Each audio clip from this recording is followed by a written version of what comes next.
शिवसेनेकडून जसं उद्धव ठाकरे यांचं बॅनर लावण्यात आलं आहे भावी मुख्यमंत्री म्हणून, तुमच्या पक्षाकडून तुमचं नाव पुढे येत आहे, कार्यकर्त्यांच्या त्या भावना आहेत.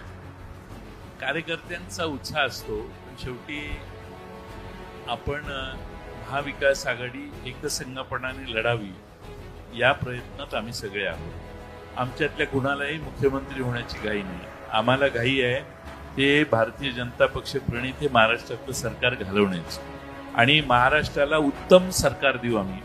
हा जो गोंधळ मागच्या काही वर्षात या लोकांनी करून ठेवलाय, प्रचंड भ्रष्टाचार सर्व ठिकाणी फोफावलाय, या सगळ्याला बाजूला करून एक पारदर्शी आणि जनतेच्या विश्वासार्थ होणारं सरकार आम्हाला द्यायचंय.